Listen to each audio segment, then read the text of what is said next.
This is gonna hurt. It's time for the Suffering Podcast. We grow up with an ideal of what adult life is supposed to look like.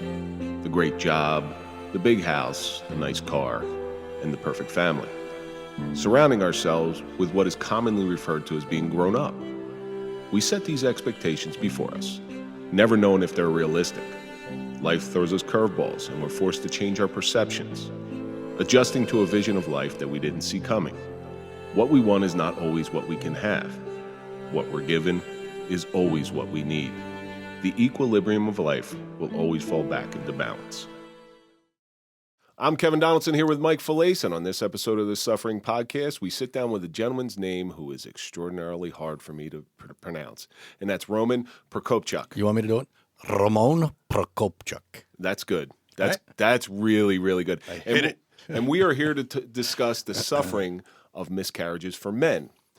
We may not know, as men, we may not know what the physical pain's like, but we certainly know the emotional pain. Thank you so much for coming in today. Yeah, my pleasure. Thanks for having me on. Before we get started, let's give a big shout out to our marquee sponsor, that's Toyota of Hackensack. We don't trust anybody, but we do trust Toyota of Hackensack. So if you're looking for a car, let them find you one. Go to toyotaofhackensack.com and they'll find you a car. So the Digital Savage Experience podcaster is in the house. We got a pro. Yeah, I know. It's actually really nice to sit down with another podcaster because you get it. Yeah, it's kind of a different flow, a different kind of, I guess, vibe in a way. You know, when you get... And I mean, we had this conversation before. Sometimes like pulling answers out of people. You know, when you have... And listen, we are grateful for all our guests. Don't get me wrong. But when you have somebody who's never done a show, it's not their fault. They got inexperience. You know when to talk. You know when not to talk. You know when to break and things like that. So it's really nice. Thank you so much for coming all this way. Yeah, my pleasure. Thanks for having me on, like I said. So, Roman, each week we take a question from our audience. This week's question comes from Salinas. It says, what do you feel no one understands about you? You could tell your whole life story to somebody, but there's something about you that you feel like, yeah, you just don't get it. What do you think? I think meeting me in general, like in a public setting, or if it's like networking or for the first time, I think being brought up or being born in Eastern Europe and being brought up in kind of that culture, I'm more kind of reserved and stoic. So if I'm in a scenario, they're like, you know what happened? Are you okay? Like, who are you about to beat up? And I'm like, I'm fine. Like, I'm content. I'm happy. Well, so you're from Ukraine. Yes. I think there's a thing about Eastern Bloc. I don't know if it's a people. I don't know what the right term is. The Eastern Bloc people. It's just they're Bloc mentality. They're hard people. Yeah. They're hard people. Like they've seen a lot of crap. They haven't had easy lives. So maybe that's got something to do with it, or maybe it's the bone structure, the skin tone. I don't know. Yeah, if you look at a lot of founders and unicorn companies, a lot of the people are from Eastern Europe, or like first generation immigrants, or their parents were immigrants. So I feel like they have kind of like an extra grit if they did grow up in that, or obviously they heard it from their parents or grandparents. So. You know what I love about people from the Eastern Bloc who immigrate to the United States? They are so overly grateful to be here, to be in America, yep. More so than people who were born here. Would you agree with that? I would agree, and most people, I think, seize opportunities more at a more rapid pace. We actually did Airbnb for like a year, and we had two people from Belarus. Were like Russia staging. I know them from the Olympics. I can't say I know where it is on a map. Yeah, it's north of Ukraine and borders Russia, but literally they both found jobs. They both got cell phones. They both got rent in like 4 days. And there's people just complaining and nitpicking. I don't want to do this. I don't want to do that. But, they came here. They're grateful, appreciative. And whatever you get, everything in life is a lesson or a blessing. So it's kind of a building block or a cornerstone for whatever you have next. Well, there aren't too many people like from the Ukraine and from Russia that emigrated here that are homeless. This is true. Right? You know what? They're I never working. thought about that, but you're 100% correct. Yeah. Mike, what do you think? What's one thing that people don't understand about you? People tell me all the time before they meet me and get to know me that I look intense. And like my kids growing up, all their friends were afraid of me. I'm 5'9", 180 pounds.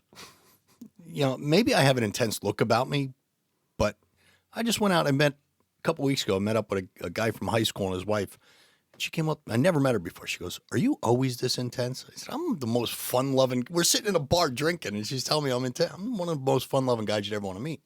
But I You guess do it's have just to about- break. I'm gonna give you an outsider's perspective on this. You do have to break through your shell a little bit.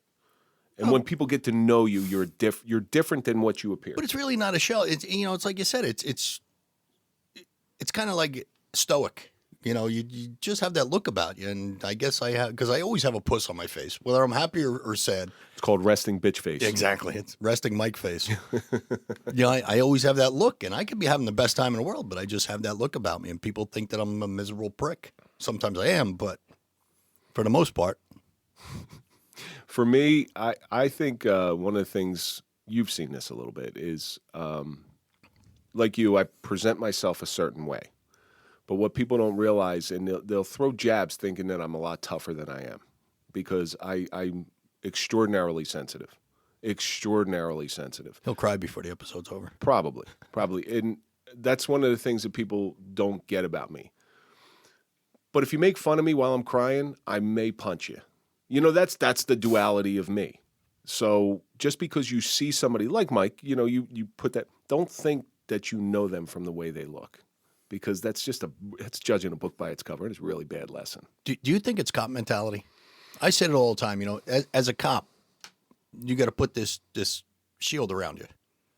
Because you don't want anybody to really get to know you until you let them get to know you. Because it's a vulnerability. Yeah, And when exactly. people pick out your vulnerabilities, there are some people in this world who will capitalize on your vulnerabilities, and you don't want that ever. But it's also qualifying people before you get to know them. Like if I found out, you look a certain way, but you probably got a real soft heart, and that's Which we'll find out today. Yeah, we'll find out. The jury's still out on that one. Salinas, thank you so much for sending that in. Keep sending in your questions. We will try to get them on the air. So you traveled all this way from our near nation's capital, or near state's capital. State capital. The episode that's airing this week of this recording, she spent some time in Trenton, but I'm sure not the accommodations that you're in. Thank you so much for coming. Roman, I've been reading a lot about you, but I really want you to tell our audience a little bit about yourself. Yeah, sure. So first generation immigrant from Ukraine. Came over when I was 5 with 6 other family members. Ukraine was still under the Soviet Union. So, as we spoke off air, my parents' family, practiced, believed in God, went to church. That's obviously against what you are in obviously a communist state like China, or it was the Soviet Union at the time. What religion is it? I consider myself non-denominational, but it was Pentecostal. It's basically Christian. Wait, Pentecostal was, wow. So Pentecostal in the United States, I'm sure you're aware, is a highly Latin community base, especially in this area. Yeah. And,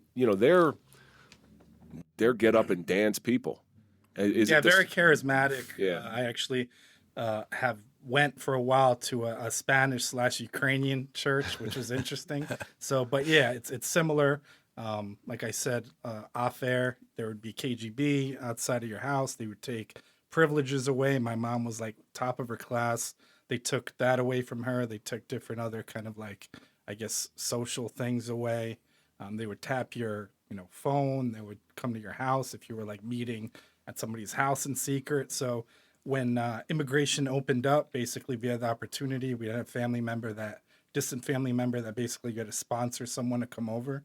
Basically, it takes liability. So if anything happens financially or otherwise, that person basically says that, I will, be the one that steps up and takes care of it. So we came over to a 2-bedroom apartment, 6 family members, my grandparents on my mother's side, my mom, my aunt, my little brother that was 11 months at the time. So he went through a journey.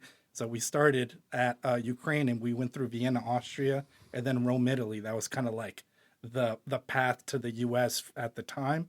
I was supposed to end up in California, so I often think about that West Coast, East Coast dynamic. Your skin tone will not do well in California. I hate to tell you. No, man. I was born, I look like I was from Saudi Arabia. They thought I was switched at birth. I get really dark, actually, so. That's something weird. So when your parents came here, I don't know if they're still alive or not. When they came here and they had people take religious freedom for granted. They really do. But when they got here and they were able to worship the way, because who are they hurting? Like, seriously, who are you hurting? As long as you're not radicalized by religion. When they got here and they experienced firsthand the freedom of religion, what was that experience like for them? I mean, gratitude and just thankfulness for really being here. I mean, like you said, there's countries where like if you're fine with the Bible, you're executed in the world. So it's like I don't know if we're just like even softened to religion, but that there's like well, I'm Christian, grittier Christians that appreciate it and live in fear day to day. It's kind of like a different mindset here. It's very comfortable, and a lot of people in the U.S. don't necessarily know how life is like in other countries because they're someone in a Western bubble. Yeah, well, Western bubble, that's a good way to put it. Yeah, there's too many people in a Western bubble. Isn't it like imposing your ideology on someone? That's why that's the basis of why this country was founded. Really, it's religious freedom through and through. So we got to keep that moving because when, a lot of it is if they take away religion in those countries, because communism is very controlling. Is that the right word for it? Yeah, like the state is your God in a way you like kind of bound down, or in a way not worship, but kind of like they don't want anything between you, that connection between you and the state in a way. Because most people's lives, especially very religious people, it's, even the military, it's God country. God comes first. And I get it when it comes to that. I mean, if you're a student of history, like Hitler would never marry Eva Braun while he was in the height of his power because he wanted to be the people's man, and he didn't want anybody getting between them and him. It was that connection type of thing. So I'm assuming it's a lot like that. It's a control thing, and I don't think it's the right way to live, but I don't have to live in Russia or Ukraine. So is it like that still in Ukraine? No, I mean, it's open to practice. There was a situation recently that kind of got twisted because there's orthodoxy is the state religion. So there's the Russian Orthodox Church, the Ukrainian Orthodox Church, and because it was the Russian Orthodox Church, they had like I guess it's FSB, like KGB back in the day, agents that would monitor and do whatever spy like people do. And I think the head patriarch of the Russian Church is a billionaire, so that kind of goes against the whole kind of being there for the people and not being of this world in a way. There's a bunch of Russian Orthodox churches around. I don't want to say around the area, but you see them pop up all the time. Is that people that just emigrated here from Russia and started up their own church because they couldn't? Churches are ultra profitable. Yeah. A lot of them have been around here, just like obviously like Catholic churches, a lot of like Italian, focused Catholic churches, and they have bigger kind of like, I would say, overlords in a way. I mean, I'm not about like the structure of religion. I'm more about the personal relationship, you get through spirituality and having a personal relationship with God, because when you throw all this earthly stuff at it and, you have to give me this, that, or the other. Yeah, I'm not about that. So let me just sum that up for everybody. So when you go you go and worship whatever you worship. Okay, whatever you worship. How do you feel? Rejuvenated, kind of like that I can take on anything. How did your parents feel when they went and worshiped their God in Ukraine or Russia at the time? In fear of their life, of their freedom. There you go. And that is the beauty of America. Now, when you came here, was America what you thought it was? To a certain extent. You get kind of a view outside. Like not everything is kept from you how the U.S. is. Although the Soviet Union and the U.S. were different at the time. U.S. obviously had more privileges, even though you're talking about Russia saying they're a superpower, so on and so forth, based on their nuclear arsenal. Really, in a way, yeah. But like some things, like people took us to a mall, and my mom's like, "All right, cool. I'm not really impressed. Like it's a mall," because they were like, you're coming from Ukraine, kind of like mentality. You're in the middle of nowhere. Like we look, we have mailboxes here. Yeah, I came from a city that's a 750-year-old city. It's on the UNESCO World Heritage Site. So Vikings basically founded it. It's all cobblestone streets and stuff like that, architecture. So it was like a concrete mall. Like, cool. Your people got Viking blood in them. Yeah, it was a Kivi. It's technically as a Kivian Rus. So like Vikings went down all the rivers and riverways in Europe and plundered and whatever. But eventually they set up settlements, started farming, kind of toned down the aggression a little bit. So in Ukraine they founded basically Kiev. So it's Kivian Rus. They existed. Kiev existed hundreds of years before Moscow was even a city. It was still like farmland and forest. So. You must have loved it when the Klitschko brothers were fighting. Yeah, I mean, Ukraine produces a lot of great fighters. Right now, it's Usyk trying to challenge Fury, and then there's a lot of other like Lomachenko. I mean, they're known for boxing. So That's when you see the size of these Yeah, the gentlemen. Klitschko's are like 6'7". You're like, all right, you got some Viking blood in you. Till Valhalla. But so you become at 6 years old. I imagine you assimilated into American culture pretty easily. It wasn't that difficult for you. yeah, 5 into 6. So right into kindergarten. I didn't speak the language, but if you learn English before a certain age, obviously you don't retain the accent. And being amongst people that speak English for a majority of your week, Monday to Friday when you're at school, you start picking stuff up, picking up language really quickly. Although I had an accent, so first and second grade, I was in ESL, which is English Second Language, and then I just tested out of it. So it took me really 2.5 years to learn English to a point where I could take a test or have some kind of, oral resuscitation where, they were comfortable with me knowing the language. Well, what was the language you were speaking there? Ukrainian. You were speaking Ukrainian, not Russian. Yeah, I'm from like straight. But that's not Straight up Ukrainian. That's not our alphabet. That's the Cyrillic Cyrillic, yep. Cyrillic alphabet. Yep. Yeah. And so you had to not only learn the language, which English is the most difficult language in the world to learn because there's just so many different rules and exceptions to rules, but you also had to learn a new alphabet. Not like somebody coming from a Latin country, which uses the Greek, or the Latin-based language. So was finding And English have so many words crazy. that they're spelt the same and mean different things. You imagine you meet somebody from Ukraine and say, WTF. Yeah. OMG. They'll be like, what the fuck are you talking Yeah, about? what the fuck, they'd say. Yeah, what the fuck, right. Exactly. It's like a Who's on First. Yeah, if you never watch Who's on First, that's the first thing I'd teach you immigrating into this country about English. But, what were you looked at this? Were you assimilated into the group or were you picked on because you were from another country? I mean, I learned, like you said, I learned both languages at the same time, kind of. So I learned both alphabets. So it's just like, I mean, right now when I speak to my mom, it's like half English, half Ukrainian, like a hybrid in a way. Ukrainish? Yeah. Well, we call it Spanglish. Spanglish. Yeah, but it was like people in a way took advantage because they're like, go say this, like raise your hand and go call the teacher a bitch in kindergarten. And I would do it and I have no knowledge of what I'm saying. And then my mom comes to pick me up as soon as the girl translated what I said. She didn't even finish translating upside my head and like grabbed my ear and dragged me home. Think about how powerful a weapon that could have been as you learned English. You could just go around, bitch. Yeah. I'm sorry, I don't speak the language. You'd say something in Ukrainian, you're like, I'm sorry, I don't understand what you're saying. So there are some times when you can use that stuff to your advantage.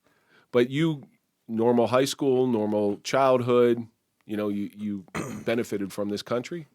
Yeah, for the most part. I mean, I haven't spoken to my dad since 2008. So there was domestic abuse when I was growing up.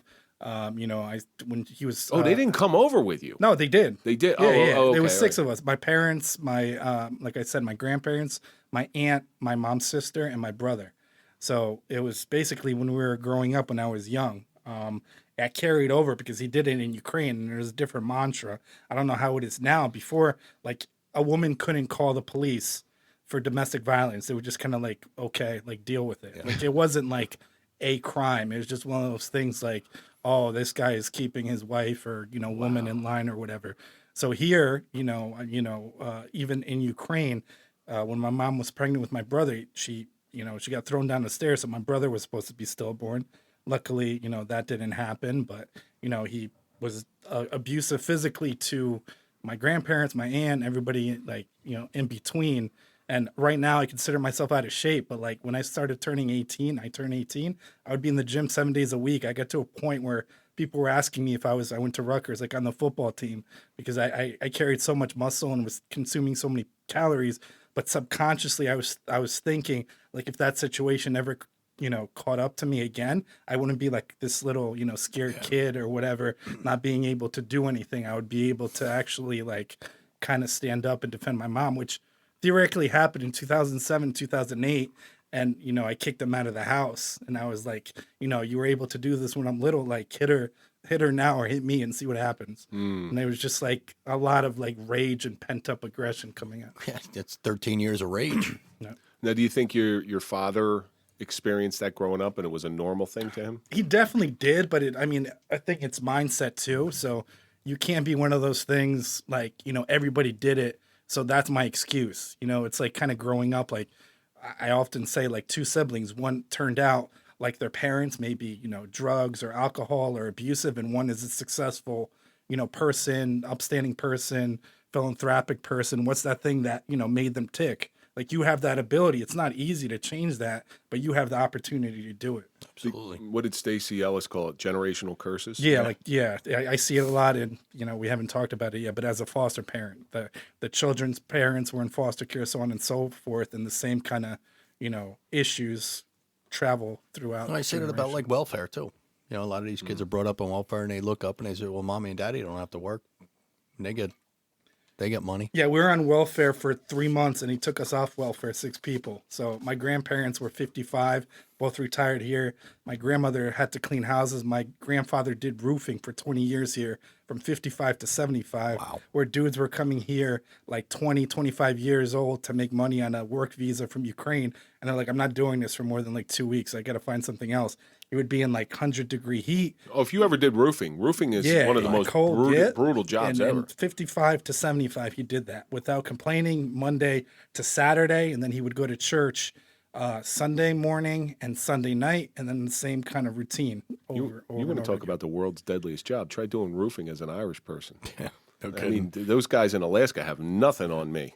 And I've done it. Listen, I did it for a short time, but everything gets beat up on you. Yeah. But that's the mentality of especially first-generation immigrants. First-generation immigrants, they know what it's like back in their country. And they don't want to go back, so they want to prove themselves here. And they'll work hard. And now, were they the type of immigrants to keep every nickel? To a certain extent. We weren't like frugal, but yeah, I guess they saved. My grandparents really didn't have a lot of expenses other than rent, so they didn't really take that many vacations other than when we started kind of like, being more stable, taking them places. But other than that, they went back a few times to take care of elderly family members in Ukraine that got sick or developed like dementia, that kind of stuff. So they were in Ukraine, and then they went back for like a year or two to care of whoever, and then, kind of came back as well. Now, when you finally become of adult age, you have this vision of what a grown-up is supposed to be, like all children have. Listen, I remember when I was younger, I'm like, yeah, I'm going to grow a mustache because that was the big thing. Like, I'm going to grow a mustache. And, when you become older, it's like shaving was cool when you were younger, but shaving's not so cool now. What was your visions of what an adult is supposed to be? I guess a provider. And at that point, was it father, son, is kids in picture? Yeah, like it was telling myself I would be different than my father. So like at a young age, I would like reinforce that. I guess I don't know if I would call it a positive affirmation, but I didn't want people or kids, regardless of the kids in my life, either me being an uncle or kids of friends, anyone else, or my own children, to kind of be brought up in that situation, knowing how it impacted me when I was young. So you learned that lesson, and then you meet your lovely wife.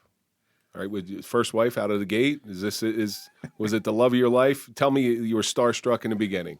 Yeah, so it was. Yeah, I've been this is my only marriage. So. It's disgusting. You call yourself an American? You got to get at least divorced once. Well, I can go to maybe Dubai and have 4, but yeah, sure. Well, listen, it's good for the men in there. Listen, not so good for women. Stick with one. You can't afford 4 wives. Believe me. Frank Barone from Everybody Loves Raymond.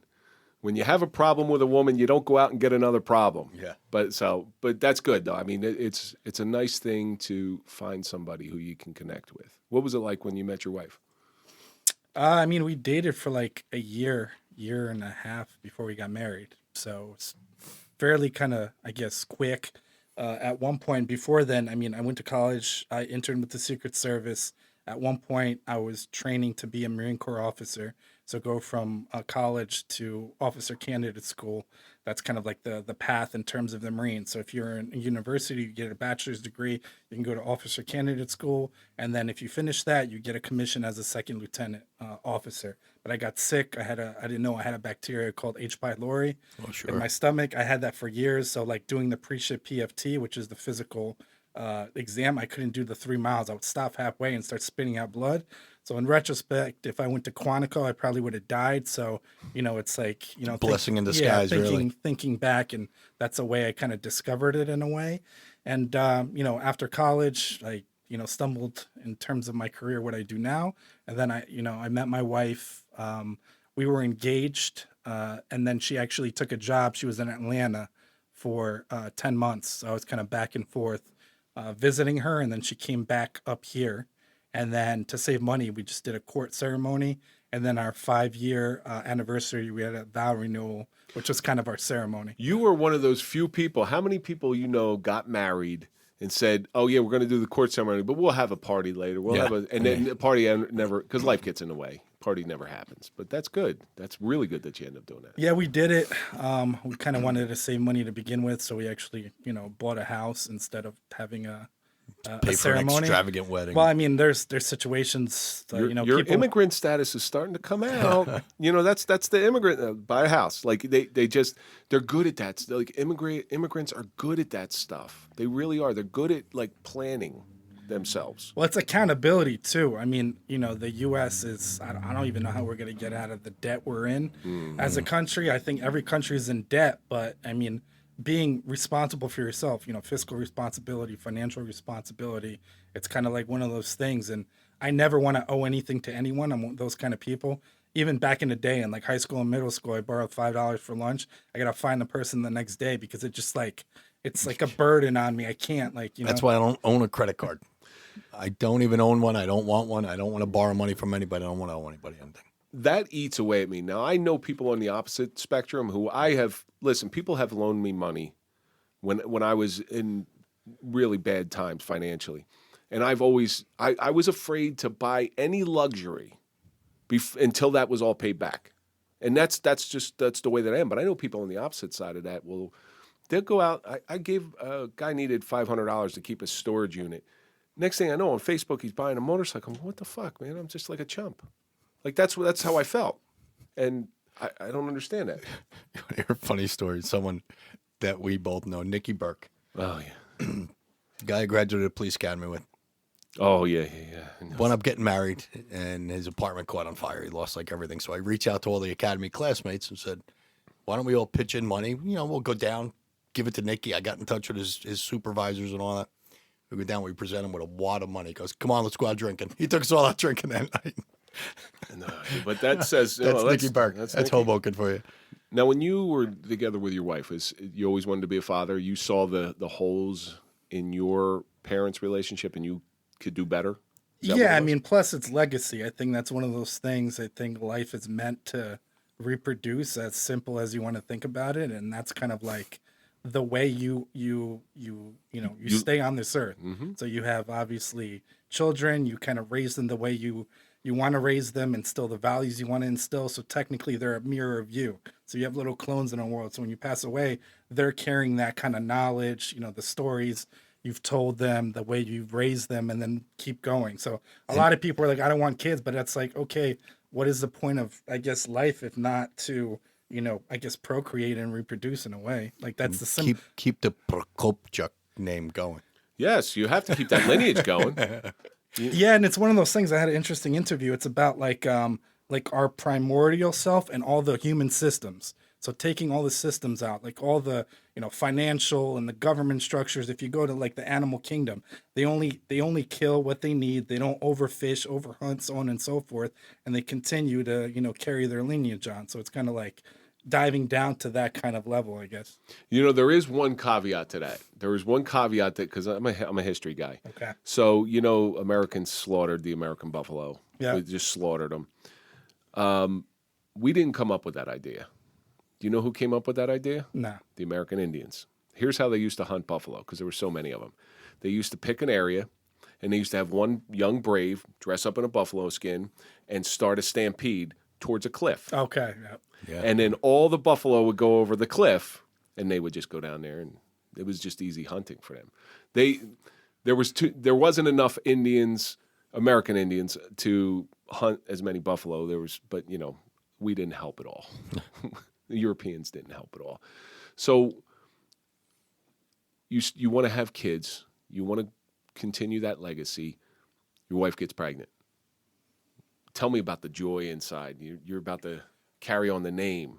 Well, the thing, we were naturally trying, and it, Well, you're she wasn't married. I getting hope you're pregnant. trying. She wasn't getting obviously pregnant, so we went to a infertility specialist. So she has found out she has endometriosis, which makes it tougher to get pregnant, and basically went that route. So in like 3 or 4 years, spending probably in excess of $100,000 out of pocket on different treatments. A lot of stuff isn't covered by insurance. So like egg retrieval. So at one point, like they pumped her up in terms of hormones. So they did an egg retrieval. So they retrieved like 30 eggs she produced. So she was like in so much pain, and then basically, created embryos out of that, graded the embryos and knew which ones boys, girls. And then we did basically IVF, which is kind of the transfer of them, IUI and IVFs. That's how you have like octuplets, though. You got to be careful. Yeah, well, I mean, if they put vitro.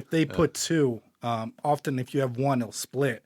But a lot of the time when they say, hey, put multiple, because sometimes you'll have one survive and one maybe not make it to term or just not be feasible at all. But like if you have that lady Octomom or whatever, they put a lot of embryos in her. Nadia Solomon. They split. They keep splitting. They have a kind of like a keen sense of doing that. That was the amazing mitosis of her eggs. But what kind of pride did that? When you finally insert the egg, you're ready to go. I'm going to be a dad. That had to be a joyful experience for you. Yeah, you see, like you're there, you see it happening, and you kind of monitor it. I think I was there during the conception of my kids. I'm not sure though. I'm really not sure, 100%. I'm going to stay away from that. But Would you see the sonograms and all that stuff? Yeah. And you go like every few days and monitor like all the levels and whatnot, because it's more high risk. And even before that, you kind of have to trick the body that you're pregnant. So for like 2 or 3 weeks prior, I had to give my wife these shots with like nasty gauge needles in her lower back to progesterone and all kinds of other stuff that at this point, like her body's like messed up, like the nerve endings and everything. I mean, I hate needles, so that's one thing for myself, but like she had the brunt of that. It's basically like getting your body hormonally to a point where you kind of trick yourself like your body's pregnant, because anything you kind of put in your body in a way, it tries to like safeguard it, reject it or whatever. Your body's going to reject it. Yeah. Exactly. But then eventually disaster strikes.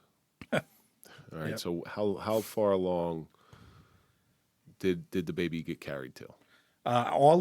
We experienced in about 3.5 years 6 miscarriages. So all of them were in the first trimester. The longest one was towards the end of the first. So the first one in particular, when your wife loses the baby, we all know the pains that the women go through, and we're not discounting anything with the way the women feel. But very few people, this is a conversation that is never had. What was it like for you? Kind of, you don't know how to act. You don't want to like upset your partner in a way, because You want to try to stay strong. Yeah, and twofold. It's like, she's dealing with it emotionally and the whole body aspect of it. So like her body is, rejecting it. You have all the hormonal components, all kind of like the scarring and the tissue damage and like lower back from all the needles and stuff. So it's kind of figuring out how to, I guess in a way, grieving, but kind of stepping on eggshells, because you don't want to like say the wrong thing or do the wrong thing. And back then, like looking for any kind of resource of somebody else dealing with it, like a lot of men don't talk about it. So that's one reason I decided to kind of start sharing that, because I didn't find a resource or anything, to relate to it. So I feel like you're experiencing something out there and there's no one to be the voice, kind of. I'm sure there's a lot of voice resources for women that go through it, right? Yeah. But nothing for men. Isn't that the way of the world? It's a neglected section of that whole process, and that like there needs to be more men talking about how you feel, because we're going to keep it inside. We're going to try to remain strong for our wife, but inside, I imagine you're a mess. Well, yeah, and like I said, coupled with other things like childhood trauma and just like not being trusting throughout life based on like business relationships or like giving people the benefit of the doubt and having things like that kind of bubble up. So, yeah, I mean, we talked to therapists about it, how we kind of feel about it, how we're coping with it. I mean, it's one of those things that people experience a miscarriage a lot of the time. That's a big factor in terms of why couples split up, exactly. because they can't I was deal, gonna say they that. can't handle it as well. So Right, you blame it on the woman and you leave. No, that's the wrong way to do it. I was going to ask that. Did it cause any tension in the marriage, or? yeah, I mean, like communication. I mean, I think like being from Eastern Europe and going through like childhood stuff, it's hard for me to open up to begin with. So it's like it was like pulling teeth for me to kind of even share. So I think she wanted me to have more emotion and share, but I was kind of like numb, just emotionally numb, and had to kind of get through it. I don't think I got to a point where it was satisfactory, like what she wanted as a reaction. But I did the best I could, I guess. But that almost gives off like an air of you really don't care. Yeah. You know what I'm saying? So I mean, you're trying to be the nice guy and do the nice thing and not say the wrong thing. But in effect, it looks like you don't care. Like he said, there is no roadmap to this. You couldn't find any resources about it. After your wife lost that first child, what is the first? Can you remember what the first thing you said to her was? Probably I'm sorry, or just I don't think I said anything for a little bit. I think we kind of just sat there, and absorbed it in a way. Like I didn't even know how to react. Like I mean, how do you really, as a human, react to this? If you're a human being, you have emotions. But like I said, you're walking that fine line. You're trying to be conscious of the pain she's in and the hormones that are going on in her body and the rejection of this. But you're also trying to be her husband, her protector, fill that traditional role. Yeah. Plus, it's like a trauma. Like when trauma happens, if it's a loss, like of a loved one or whatever, it's like you're kind of in shock.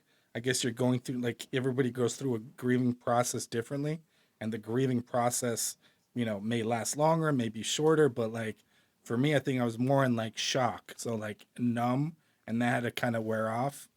I think it was similar. My grandparents passed away. They were like, the closest people in my life.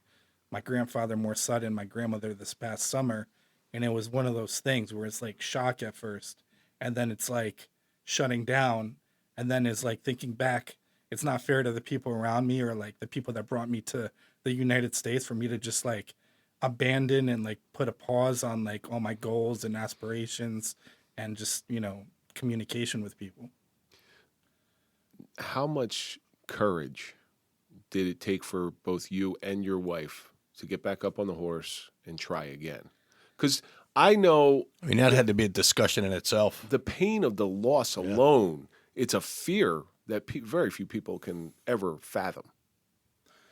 Yeah, I mean, and well, obviously we did it because we did it, 6 times and we had six miscarriages. Like at this point, I think, we talked about it, and I think she's going that, infertility route. I think we're done. If like God willing, we get naturally pregnant, then thank God. But other than that, putting her body and everything else through that process, I don't think so. And it was just one of those things where I didn't necessarily push it. I think when she was ready for the conversation, I was, on board for it. And like I mentioned off air, 2 of those miscarriages happened on Christmas days. So Christmas now has like, behind your, mind, a negative different connotation to it. Yeah. So how did you specifically mourn the child that was lost? Whether you believe a child is at conception or, when it's doesn't matter. You mourn for the loss of something that's a piece of you that's no longer here. How did you mourn, you and your wife mourn for that? I mean, I took some time to myself. I tried to pray, kind of like meditate about it, she actually got a tattoo of like doves, like little doves. In the middle of the dove is like a little heart. So that's kind of her, kind of like I guess remembrance Yeah, of it, absolutely. and having that with her. But I mean, I just try to be there as much. I try to put her and her kind of well being before myself, even though it may have not seemed like it to her, because I think a lot of stuff in the U.S. or in general that men do aren't necessarily like, being providers or protectors or anything like that. Just one of those things where like you have to step up. I don't think it's viewed like, you made the sacrifice, so on and so forth, because it's something like it's kind of ingrained in a way. So just kind of like stepping up and being strong in a way. But I mean, I don't know if she would agree with me. I think maybe she would just say that I was more like reserved and closed in emotionally. But like you said, I think emotional vulnerability for me is not a weakness, but I'm guarded about it, because I mean, I've had that, I guess, kind of like used against me in a way, or being emotionally vulnerable in situations or opening up where people use that against me, either in business where it's trying to like go down to like a human level, or just other relationships as well. I have noticed that when people have dual trauma, when they go through trauma together, and you can go on down the line, people who serve in the military, in boot camp, they're going through all that hardship, they have a bond. You and your wife have gone through dual trauma together. Did it bond you closer in any way? I mean, I think so. I mean, like the other things we've experienced, a lot of like losses of family members, fostering 29 kids, now just recently adopting our son. I think it did, because we have that connection and most people don't. And I think, It's kind of like if we can get through this, We can get through anything. the rest of the stuff's background noise. yeah, it's most people break in situations like that. So like high pressure, high trauma. I mean, different things, different careers, stuff like that. It plays a toll. So each of those, I don't think hurt less, but it was just one of those things where you weren't as positive each time. It was kind of like, there's a high probability of this happening again. Do we really want to put ourselves through it? And going through it together, I some things like that, I don't think I can handle alone. Obviously, the miscarriage is different, but going through like, having a child be reunified in a bad situation as a foster parent. Like if I was a single dad as a foster parent, it's just like, I call it like emotional masochism, because you're going to go through it and you put yourself through that pain anyway. Emotional I masochism. like that. I like that one a lot. You Self masochism. Self-masochism. You're putting yourself out there. You know it's going to happen. You know the pain's going to happen, but you do it anyway, hoping the net positive result happens. Resisting success. That's it. That's it. It's the same theory. How did you get into fostering children? So basically, after the a few miscarriages, we thought about it.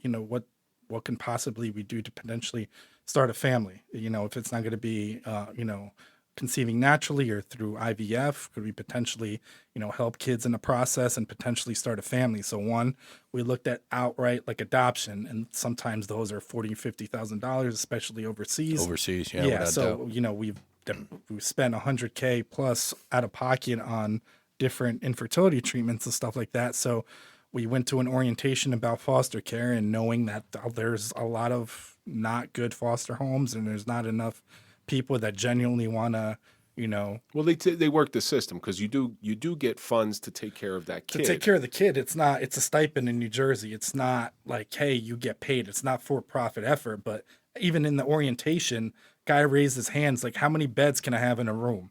It's like, and teenagers, because the older you get, and the kids with like different developmental delays or some medical conditions, you get paid more for their taking care of them They as see well. it as a business. Yeah, so Yeah, I was exactly. so I was like, this is a little ridiculous, and the Division of Child Services knows about it, but they sometimes don't have enough homes to begin with, so they kind of look the other way in a way, like not necessarily like outright, this is abuse or right off the bat, or this is going to be like a neglectful situation, but I can take 7 kids or 10 kids.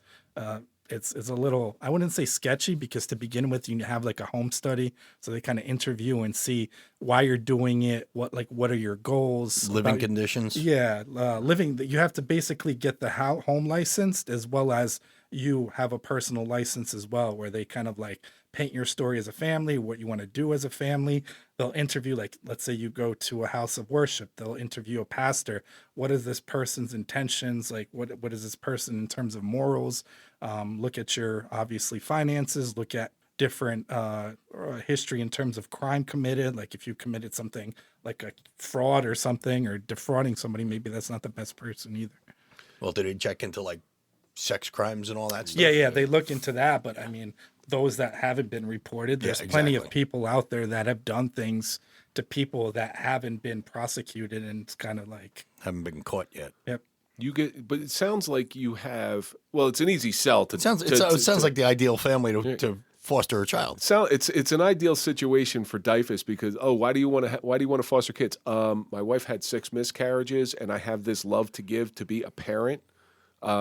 Maybe that might have something to do with it, but you get that first kid in there. 2 You got 2 at once? brothers dropped off. Basically, we were fostered to adopt. So basically, meaning if we have a child in our home, parental rights are terminated, they would come to us first and ask, hey, is this a good fit? Then if the child is old enough, or like look at bonding and valuation, do they connect? Does it seem like they have a connection? That kind of stuff.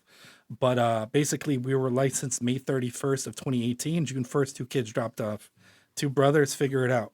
So wow, they were just waiting. They were transferred because they were in another home, and that person, I believe, took their initial checks and said, hey, I can't deal with him. So they came with no clothes, because when a child goes in the system, they get an initial like check cut, like a clothing allowance, because oftentimes they'll come with a trash bag or nothing at all, like a dirty teddy bear, and you have to like run out and get them either a crib, a wardrobe of clothes, so on and so forth. So basically they came, and it was just kind of like, hey, figure it out. And it was like a scared straight situation, because, and you do something called pride training. So it's about 10 set class sessions of 3 hours, like night classes, to get like the formal aspect of it.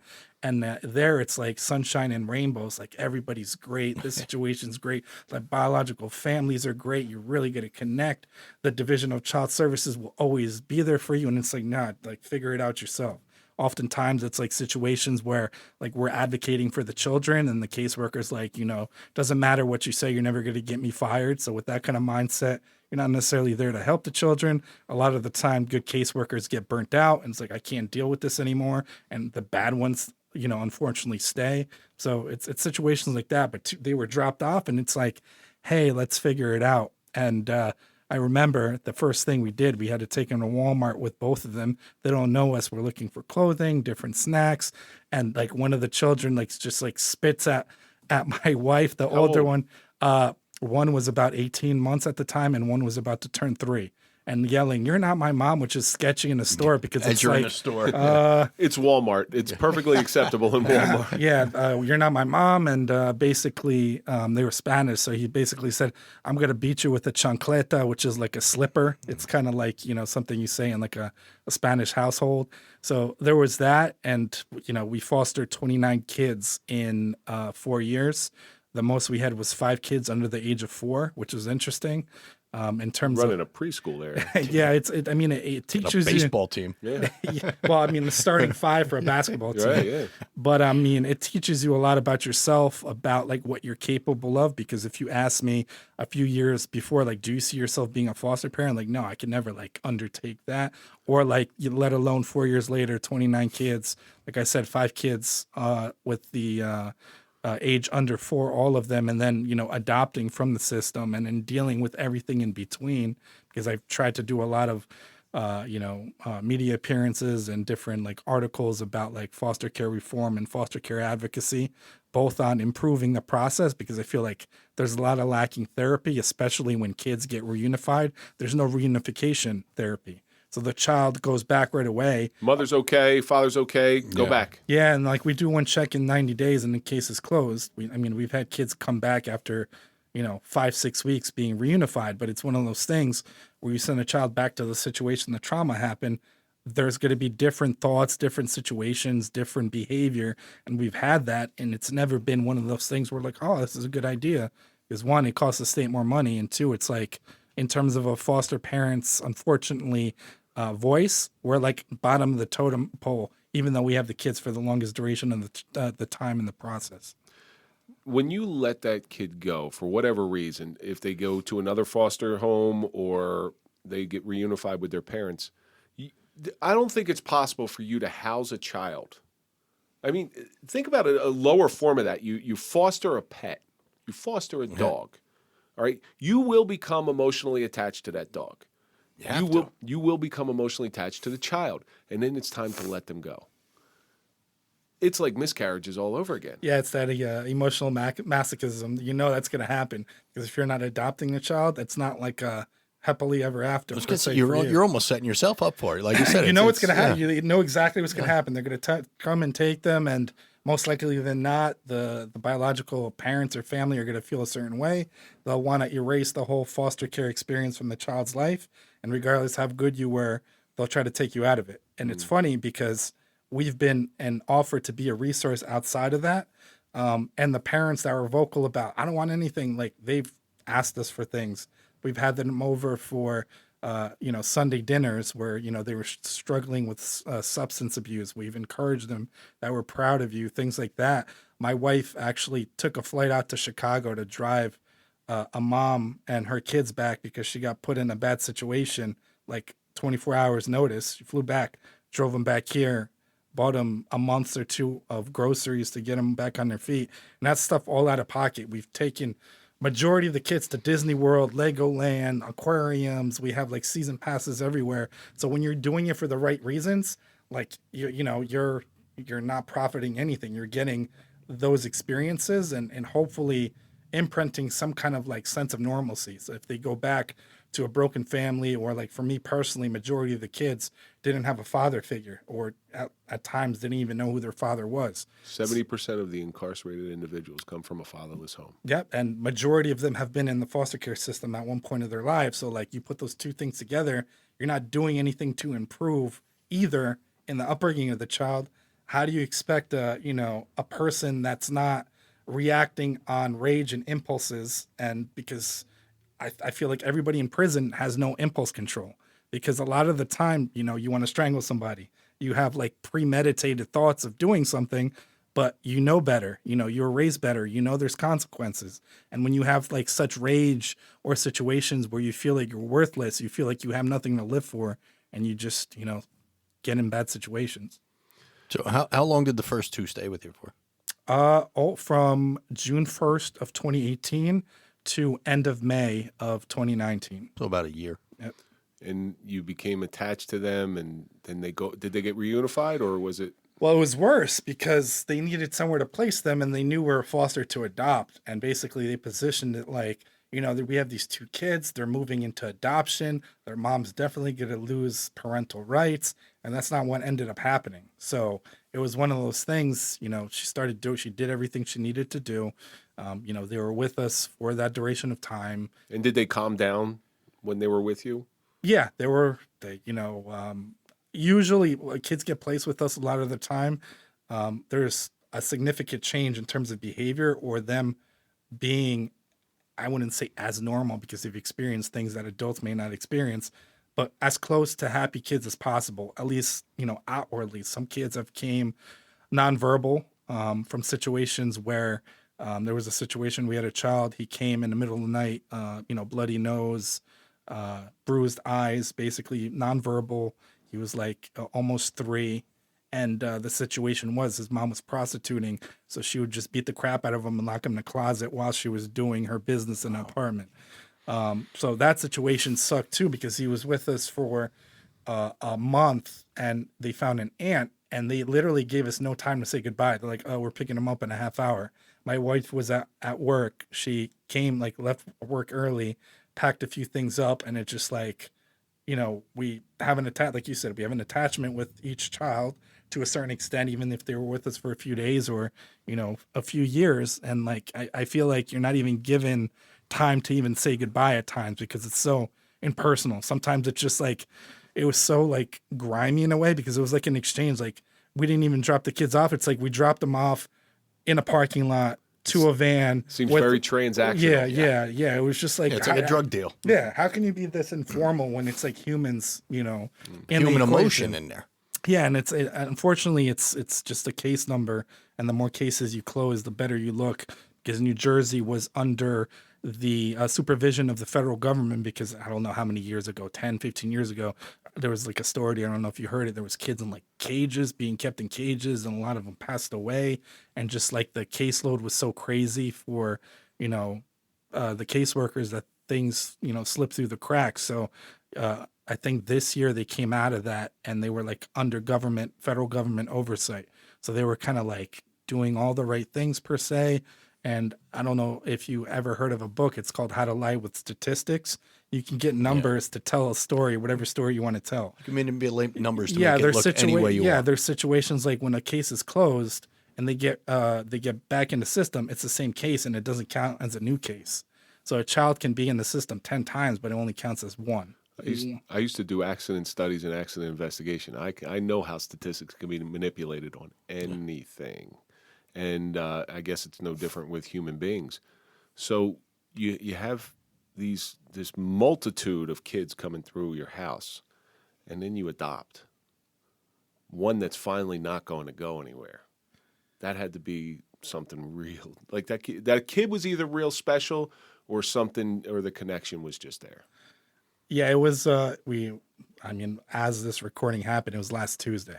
That you got the final adoption. We went to court in Trenton. The judge took pictures with the judge. We did the whole little board saying I was, in foster care for 900 and something days. I'm finally peace out foster care. I was going to say, if we can get a picture of that, we could. Yeah. No, I'll definitely. Yeah, if you want, I don't know how you feel about that. But I don't want to exploit or anything. No, like I posted on social just because. Now he was in foster care for 900 and some days. From birth, basically his mom. So he's your kid. I mean, yeah, we basically, it wasn't a situation where it's like he knows nothing else. Yeah, somebody instilled some bad behavior and you're trying to correct it, or they're saying I miss my mom or my dad. Basically, his mom walked in the hospital, thought she had a stomach ache, and he was basically hanging out of her. He was born at 4 pounds. They didn't think he was going to make it through the first week because he couldn't breathe on himself by himself. And then the second week, he was able to kind of like, get stable. And my wife was able to get him straight from the hospital. So straight from the hospital, his mom probably saw, in 2.5 years, she probably saw him like 3 times. He has 5 other siblings out there that were all, parental rights were terminated and they were adopted by other family members because it was different fathers. And she doesn't know who the father is. Unfortunately, it's a sad situation. She's 28. She's had 5 kids, and she's been in, drugs for her whole life. Does that ever stick in you a little bit? Because here you have a person that obviously does not want to get pregnant, doesn't want the kid, and here you and your wife are 2 saints. And I got to tell you, your sainthood is really disgusting because you're really making me starting to feel like a really bad person. I'm like, I got to do something. I got to do better. But here's somebody that never really deserved to be a parent. And you and your wife seem to be the most deserving people to be a parent. Does that ever get you a little bit? To a certain extent, but I guess in life at this point, I'm only 38, but whatever you're dealt, you're dealt. You know what I mean? Everybody starts, some people are given a trust fund and some people are, tossed in the trash. It doesn't matter like where you're going to end up or how you behave. Like you dictate that. If you wake up tomorrow, you can change, the trajectory of your life. So although, yes, because I'm human, it's like, what she just keeps getting, pregnant or, unfortunately raped or whatever the situation is. But just knowing that, a situation is a situation and things happen for a reason. Like you go through things, you learn things, you help other people that, may experience the same things as you are. And, we have a blessing now, regardless of how it happened. We have him and he's our son. So. Do you want to say his name? Tyler. Tyler. Okay. Getting back to that story, we were talking off air and I said, I knew a girl who had a baby that was stillborn. Her and her husband are the nicest people you could ever meet, and they wanted to raise kids. And she was almost resentful of all these like crackhead women just popping out kids left and right. And, I mean, that's amazing. Here's two people like you and your wife that are deserving to have kids and can't have them, but these people who are undeserving, I mean, it's got to almost trust your faith in God at some point, doesn't it? Yeah, I mean, it's one of those things where it's why do good things happen to bad people? It's like, this person did everything right and, he has terminal cancer or something. Because Situations you like and your that. wife are strong enough to take it, my friend. That's probably the reason why. Because if you are a God-fearing man, doesn't give you anything that you're not prepared to do. It gives its hardest battles to the strongest I warriors. was just going to say that to the toughest soldiers. Yes, it does. Yes, it does. So how did you morph this in? Do you talk about this on Digital Savage Experience? These topics when it, fits the story, you know what I mean? Well, so tell us a little bit about your podcast. Yeah, I mean, it started as a solo show. It's been going 5 years, and then I feel like if it stayed as a solo, I would have quit because, it's just me talking to a microphone. There's no kind of like reflection. And then I started interviewing people of all walks of life. And then it kind of morphed into like stuff that I'm actually interested in, like perseverance. You do a hell of a lot of TikTok and Instagram clips. Yeah. Oh, my Lord, do you do a lot.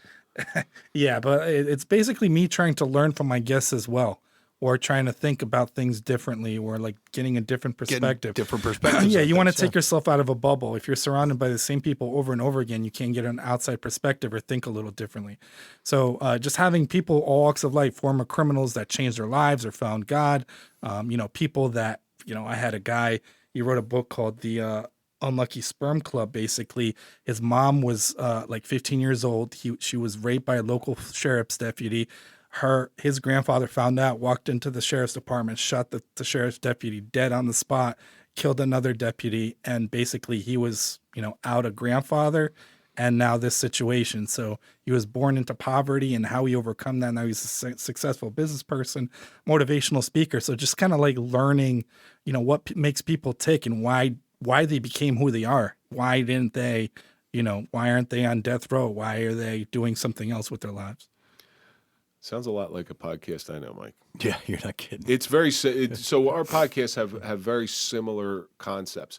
We bring guests in here, and you sitting here telling your story, I have learned so much. Every guest that comes in, I learned something from every single one. Some of the stuff I wish I'd never learned, but nevertheless, I do learn something from them, and it's a freeing experience. Has it given you, how's it changed your life? Has it made you give you a little bit more perspective on your own life?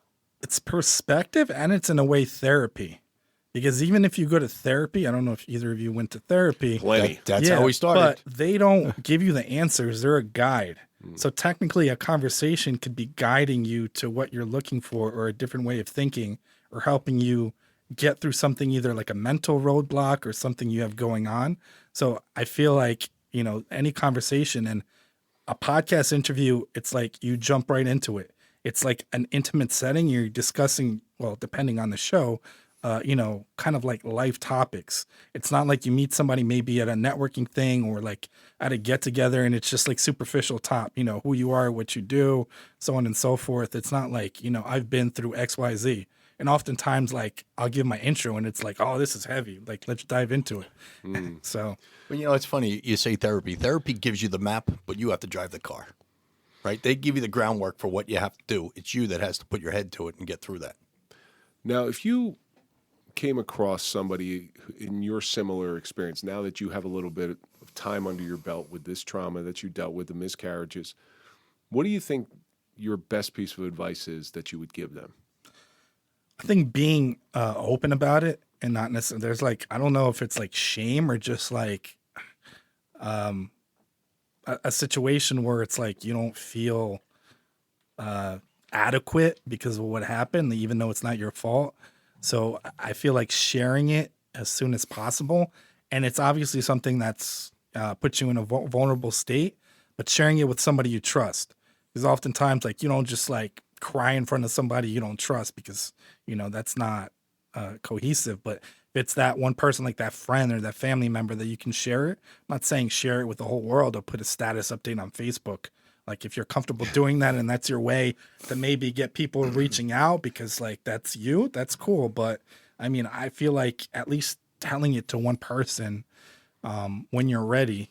Unburdening It's yourself. lifting it, or not carrying that kind of around. Now, one question I have: do you plan on taking in more foster children with the intent to adopt, or are you done shopping? Yeah. I'm just kidding. Well, technically, there should be a 6-month hold for like bonding when you adopt, even though he's been with us since birth. It's more so where you like have children that are legally free and you just happen to adopt them, and it's like a honeymoon period where you're kind of learning about each other, usually when they're older. We actually got a call to take 3 kids like last night. So it's one of those things where they know, you know, we've had situations, like I said, it's like caseworker drops them off. Next month they come, the kid is now verbal. They drop them off. They're like, this kid hasn't smiled in like 2 months. They're running around laughing, playing, so on and so forth. So it's one of those things where we have a reputation, I think, in the state of being a good home. And helping Which is kids, rare. helping kids turn around. And you know, it's helpful. It's also helpful kind of having a community. We found a few groups where it's like foster care families, where it's like one thing to share with somebody from an outside perspective, but when somebody's struggling in the same way, it's like, yeah, we understand. It's like, you know, it's therapeutic in the sense where you're talking to somebody that understands as well. So we had that, and you know, my wife's had some foster moms that, you know, we were friends as well. So like we meet up, my wife, myself, and 2 other families, and it's like 19 kids between all of us. It's like a whole, I don't know what team, but like we just can't go to a restaurant? yeah. So if you want to drop your kid off, go see Roman. 1, 2, 3, happy. No. But that's the whole theory behind group therapy. Yes. It's unreleasing that burden. It's To getting it people off who your know. chest. You know, you could talk to someone that has no concept of what you're going through, and it's really just talking. Until you talk to someone who knows what you're going through and is going through the same thing that's when you really start to get better. So why don't you give out you want to give out your social media? You want to give out your website? Please feel free. Yeah, I'd love to sure. hear. Like you mentioned, the Digital Savage Experience is the same thing in terms of the website, and then just my name everywhere, like every platform, I believe at this point. So Roman Prokopchuk, it's tough, but if you like whatever, write it out, it'll autocorrect into it. Cope. Yeah, it's not that hard. It's a hockey last name, hockey sounding last name, 3 syllables. So 3 syllables, and we'll put all the links in our show notes. So we're coming to the end of this thing here, and I asked the same question to all the guests. You've gone through the suffering of being an immigrant. You've gone through the suffering of miscarriages, of having an abusive background, and you know, going through the foster care system. What do you think that it's taught you? I feel like you don't have an option to kind of quit. I think when you get to a certain age, especially when you have children, biological, you know, or otherwise, you just kind of, I guess, sacrifice yourself for the good of everybody around you. I feel like I've done that in a lot of situations, just putting yourself, I guess, in what you have to do behind everything that's going on. And like, I think when you see the kids in the foster care system, what they're going through, that they've experienced more things than most people, that it's like comical in certain things. Like I get a, you know, business email and somebody's complaining. I just want to like rattle off, well, so-and-so child experienced so-and-so. So like, stop whining. Or like I feel like it's first world versus third world problems. Somebody's yelling about not getting whipped cream in their cappuccino and somebody's dying of, you know, lack of water. I think it's perspective. So when you experience these things, it changes your perspective. It kind of humbles you. And if you're strong enough, it creates you, I guess, a tool for doing good, you know. So Well, I certainly appreciate you coming in here. We've had a lot of people on here. I don't think we've ever had anybody with as big a heart as Roman and his wife. It's disgusting. I know. It's absolutely makes me want to drive off a cliff on the way I'm home. so self-hating right now. See, I'm dead serious when I say that. I don't think I've ever met someone with as big a heart as you and your wife. I mean, that is fantastic. You're a rare individual. You are a rare individual in this world. I'm very thankful that I know you. I'm very thankful that you came in here. I appreciate it. And you're part of our family now, so don't be a stranger. Thank you. I appreciate it. And that's going to do it for this episode of the Suffering Podcast. As always, let's think about all the stuff that we learned today. You don't see too many homeless Ukrainians. Don't sit in the Western bubble. Legacy is our purpose. Emotional masochism is sometimes unavoidable, but most importantly, and I mean most importantly, Tyler has the parents he deserves, and you have the child you deserve. That's going to do it for this episode of The Suffering Podcast, The Suffering of Miscarriages with Roman Prokopchuk. See how I got that? Prokopchuk. Don't forget to follow us on all social media. You can always listen before you watch. All of our audio episodes come out on Sundays. Follow us on Instagram at The Suffering Podcast. Follow Mike at Mike _Failace. Follow me at Real Kevin Donaldson. And we will see you on the next episode.